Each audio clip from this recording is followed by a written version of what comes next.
If life could be led without difficulties, guided by loftiness of spirit alone, and righteousness be achieved effortlessly, wouldn't that be wonderful? But that is not the case. That is not who we are.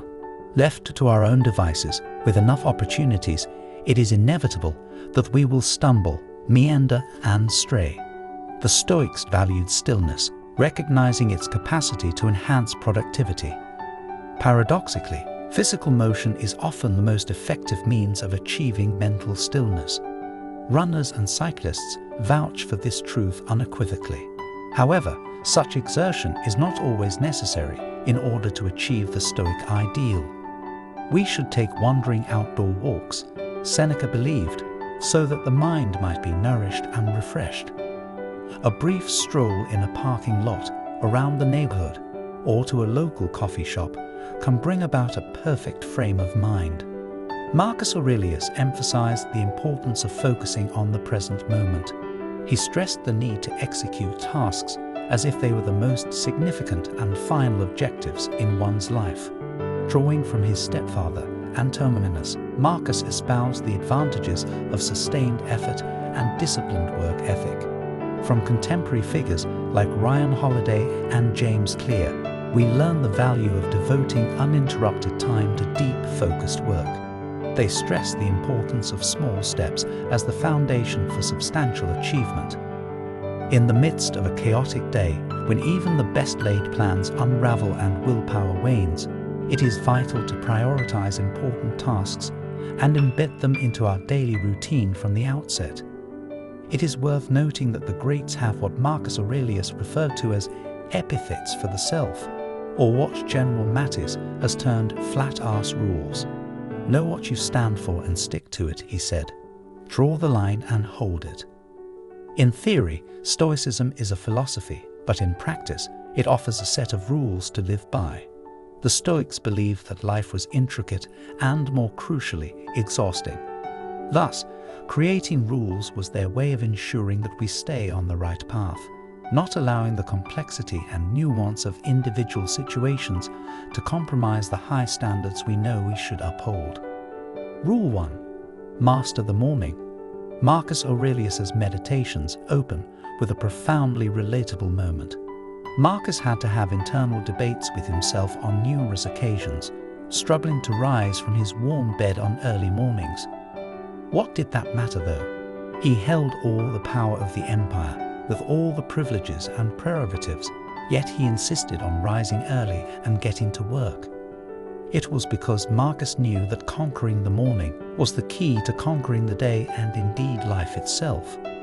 Victory in the morning was victory in everything. Why was mastering the morning essential? Why did he need to hurry out of bed?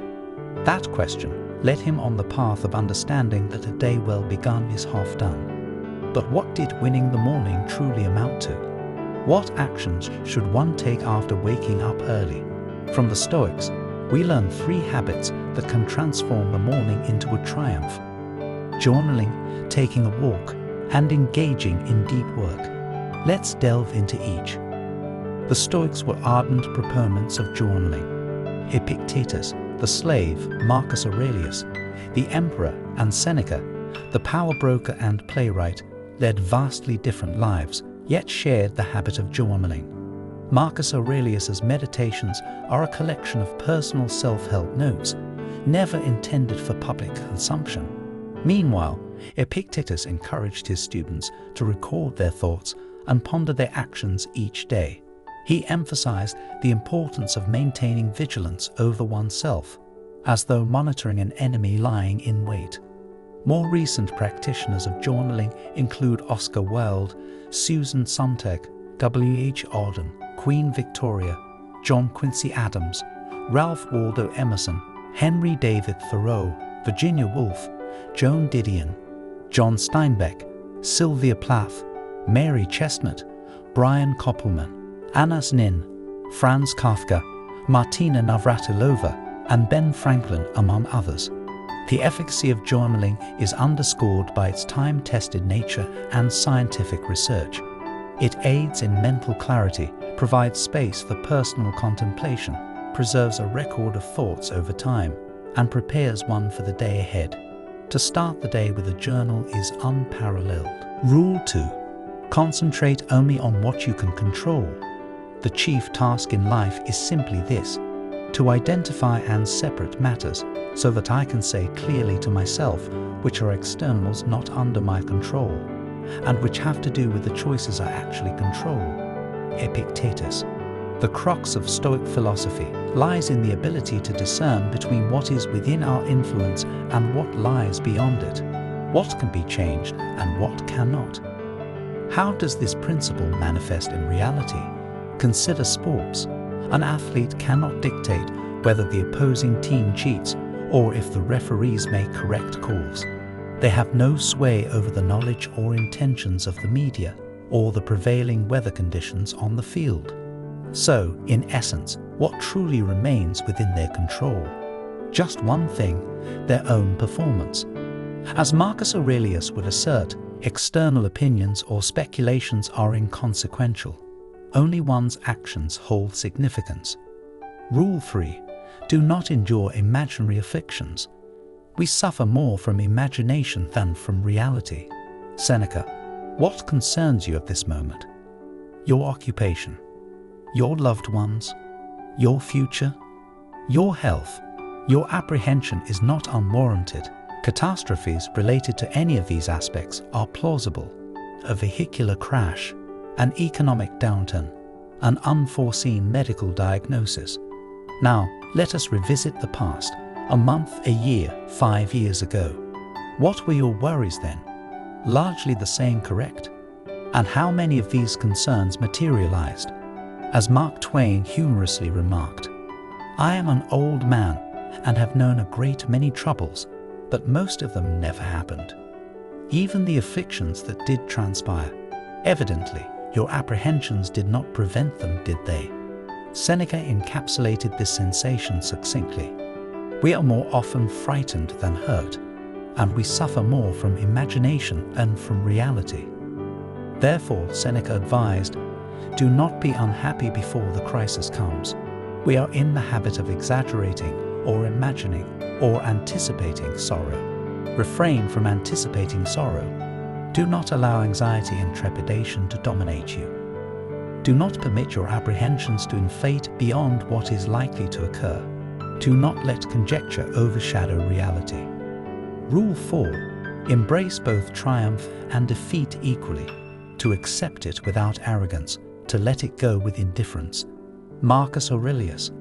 Marcus Aurelius employed an intriguing metaphor. He likened a man, an emperor, a soldier, anyone, to a rock. Toss the rock into the air, he said, and it loses nothing by coming down and gained nothing by going up. The rock remains unchanged. His own life likely mirrored this comparison. He was an ordinary man plucked by Hadrian to become an emperor, but his position could have been just as swiftly revoked, and nearly was toward the end of his reign. Did this alter Marcus' essence? Did it make him superior or inferior to others? No, he remained the same rock. And so do you. Whether a day commences with a promotion or concludes with a dismissal, you remain unchanged. Whether you win the lottery or face bankruptcy, whether you address a crowd of thousands or struggle to elicit a response to your calls, the question lies in how we handle these fluctuations of fate. If we can adhere to the sentiments conveyed in Kipling's timeless poem, If. If you can meet with triumph and disaster, and treat those two impostors just the same, you stay the same. Triumph or failure, peaks and valleys, they do not alter you. They exist external to you. These are indifferent. You remain steady and unaltered. Rule 5. Engage in one meaningful act each day.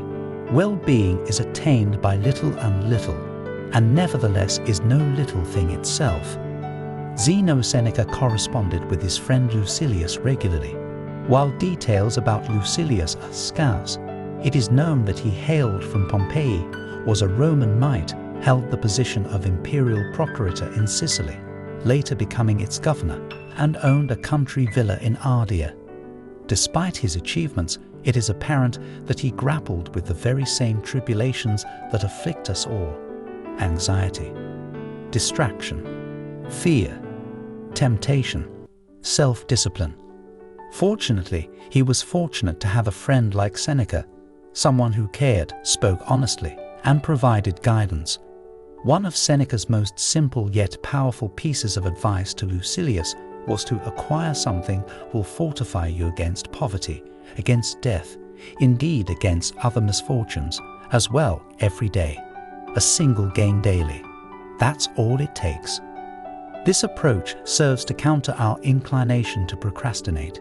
It serves as a reminder that gradual, consistent, humble, persistent effort is the pathway to progress. It matters not whether it pertains to your business, your book, your career, or your body. Each is built through small, incremental efforts, day by day. Arnold Schwarzenegger, a filmmaker, entrepreneur, author, former governor, professional bodybuilder, and father of 5, also happens to be an advocate of Stoicism. In a video addressing individuals striving to maintain composure and strength during the pandemic, he emphasized, just as long as you do something every day, that is the important thing.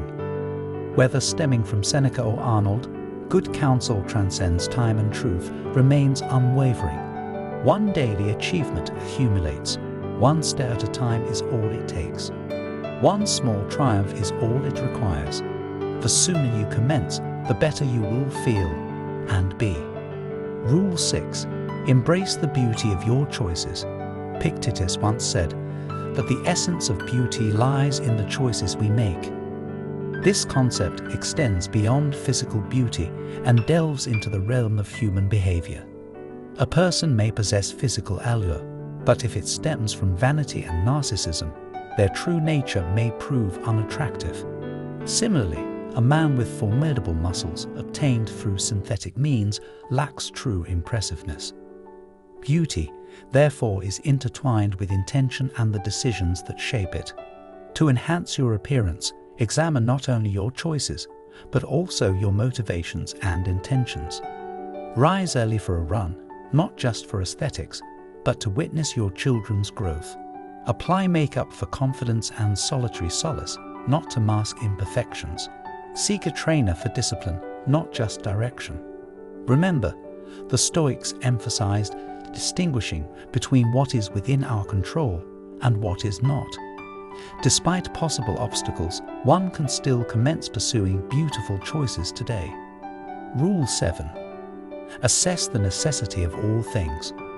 Marcus Aurelius advocates constantly questioning whether our actions are necessary. Ask yourself at every moment, is this necessary? The current global circumstances prompt us to reevaluate our lives, jobs, finances, and societal systems. Similarly, Marcus Aurelius confronted a plague during his time and was compelled to confront his own existential inquiries. Most of what we say and do is extraneous, asserts Aurelius. Eliminating non-essential matters promises more time and tranquility. Reflect on the necessity of your actions and thoughts continually. This self-assessment extends to the extent of your work, place of residence, relationships, political views, expenditures, and aspirations. Amidst life's non-essential distractions, heeding to Marcus's wisdom may offer tranquility. If you seek tranquility, do less. Rule 8. Embrace your destiny. Epictetus advised that one should not strive for events to unfold as they desire, but rather desire them to unfold as they do for a good life. This sentiment is akin to the German philosopher Friedrich Nietzsche's concept of amor fati, a love of fate. Marcus Aurelius, the Stoic emperor, also advocated for a similar view, expressing that a blazing fire can create flame and brightness from everything cast into it. In life, adversity is inevitable. Seneca the philosopher experienced this firsthand, the unpredictability of fortune and the obstacles it presented. Despite these challenges, he chose to perceive them positively, to use them as opportunities, and to shape them according to his own vision. Jocko Willink's speech further demonstrates this Stoic philosophy, emphasizing the ability to transform setbacks into positive outcomes, making the best of any situation. According to the Stoics, this outlook is not just a philosophy, but a vital approach to leadership, entrepreneurship, and resilience. Life will present challenges, but one ultimately chooses whether to overcome them or succumb to them. Choosing to perceive negative occurrences as ultimately constructive is essential, not only for oneself, but also for those who rely on them. Because ultimately, there is only one opportunity to make the most of life. Rule 9. Commune with the ancients. Stoicism's founder Zeno received enigmatic counsel as a young man. To live the best life, one must engage in conversations with the deceased. But don't mistake this for senses and spirits in a graveyard. The oracle alluded to the power of reading. In books, those who have long passed on are resurrected. Although their physical form has faded, their knowledge and wisdom endure in the pages of a timeless tome. Harry Truman, a voracious reader, viewed volumes as a gateway to history and conversation. To him, historical figures were not relics, but individuals with whom he exchanged thoughts and ideas, despite the gulf of time between them. Truman's assertion that not all readers are leaders, but all leaders are readers, resonates profoundly. This belief inspired the creation of the daily Stoic Read to Lead challenge, an endeavor to heed his wisdom as if he were still among the living. Books possess the remarkable ability to breathe life into the past, to end diverse eras into one's own timeline, as Seneca suggested. They grant access to the wisdom of the ages, providing an opportunity for communion with the most sagacious minds of history. Engaging with the erudite souls of yore is not an eerie pursuit. It is comforting, offering a perpetual connection to the wisest men and women to ever grace the earth. This dialogue with literary spectres is not intimidating, but a chance to learn, to inquire, and to be enlightened. The true terror lies in the millions who choose to disregard this realm, opting instead for illiteracy, forsaking the invaluable insights of the deceased in favor of the inane hubbub of the modern age. Embrace your intellect, summon your courage, converse with the great minds of the past. Rule 10. Demand much of yourself, show compassion to others. Be tolerant with others and strict with yourself. Marcus Aurelius. Cato, the embodiment of austerity, despised extravagance and opulence. He considered indulging in such luxuries to be a sign of weakness and foolishness. Yet, despite Cato's unbending principles, he adored his brother, even though his brother was less fastidious about such matters. It is essential to understand that Stoics uphold stringent ethical standards, forming unwavering beliefs about right and wrong. However, it is equally crucial to show empathy and forgiveness to those who, as Marcus Aurelius noted, have strayed from the path of truth. These insights are illuminated in Ernest Renan's profound biography of Marcus Aurelius, depicting the rare compassion and magnanimity of the emperor. The consequence of austere philosophy might have produced stiffness and severity. But here it was that the rare goodness of the nature of Marcus Aurelius shone out in all its brilliancy. His severity was confined only to himself. This is the crux of the matter. Your standards are for you. Marcus's precept dictated being demanding of oneself and understanding of others. This is the balance that Cato maintained with his brother. Similarly, it is the equilibrium that we must find with individuals who, in current times, live in a manner contrary to Stoic principles. Certainly, there are repercussions for their actions, particularly if their choices are unjust. However, this does not warrant casting them out of our lives or condemning them as worthless or despicable. We can still interact with them, connect during the holidays, and welcome them into our lives in a manner that respects our boundaries. We can acknowledge that people may hold differing views and allow them to live as they choose, as long as it does not harm others. In essence, we can detest their actions while still harboring compassion for the individuals themselves. Their conduct and its effects are beyond our control, but choosing to perceive good in them remains within our power. Rule 11. Transformation of obstacles. Our inner strength, when in harmony with nature, responds to challenges by adapting to the situation, to what is possible. It doesn't require specific circumstances. It pursues its goals as circumstances allow. It turns obstacles into opportunities. Like a fire that consumes what would have extinguished a lamp. Whatever is thrown into the fire is absorbed, consumed, and it only makes the fire burn brighter. Marcus Aurelius. One approach to life is to avoid difficulty at all costs. You can turn a blind eye to unpleasantness and take the easy road, avoiding hardship whenever possible. The Stoic approach, however, is the opposite. It means not only facing challenges, but actively seeking them out. In the book Memoirs of Hadrian, Margaret Yourcenar has Hadrian write to young Marcus Aurelius about his philosophy for embracing and learning from life's challenges and hardships. Whenever I was repelled by something, he writes, I would study it diligently, forcing myself to find enjoyment in it. If I encountered something unexpected or a reason for despair, such as an ambush or a storm at sea, after taking all measures to ensure the safety of others, I would strive to welcome the danger, to find joy in the new and unexpected, and thus incorporate the ambush or the storm into my plans or thoughts. Even in the midst of my worst calamity, there was a moment when sheer exhaustion lessened some of the horror of the experience, and I made the defeat my own by accepting it willingly. While Hadrian never actually said these things in real life, it's clear that someone taught Marcus a similar lesson, as his meditations is filled with similar passages. Marcus writes about how a fire turns everything that is thrown into it into flame, and how obstacles can actually fuel our progress. The obstacle is the way, he writes. What stands in the way becomes the way. It's a powerful way to approach the world, and ultimately the only one suited for our unpredictable and stressful times. Laura Ingalls Wilder, for example, lived a tough life, enduring and eventually thriving in some of the most unforgiving environments. Her Stoic optimism helped her see the good in everything, even in the face of adversity. Avoiding difficulty would mean withdrawing from life and living in ignorance. This would leave us vulnerable to crisis if it were to find us. Instead, we must, as Hadrian said, welcome challenges and find joy in the unexpected, and even turn failure into something we can own. We can learn from hardships and soften our aversions.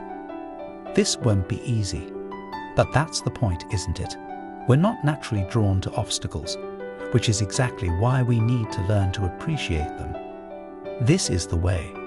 Rule 12. Embrace the reality of mortality. This is our significant mistake, to believe that we are looking towards death. Most of death has already passed. Whatever time has elapsed is claimed by death. Seneca. It's common to perceive death as a distant event. Even those of us who accept our mortality can still think this way. We regard dying as an occurrence that will happen to us. It's fixed. It will occur on a specific date, and we are approaching it at our own speed, based on our age and health. Seneca believed that this view was misguided, as it led to harmful habits and poor living. Instead, he argued that death was a continuous process. It's occurring right now. Every day, we are drawing closer to it. As you read this, time is slipping away irretrievably. That time, Seneca said, is claimed by death. Profound, isn't it? Death is not a distant event. It's here with us at this very moment. It's the ticking of the clock. It's the setting sun. As time advances, death follows, taking ownership of every passing moment. What should we do about it? The answer is to live. Live while you can. Don't procrastinate. Don't leave anything unfinished. Seize this time while it still belongs to us. Memento mori.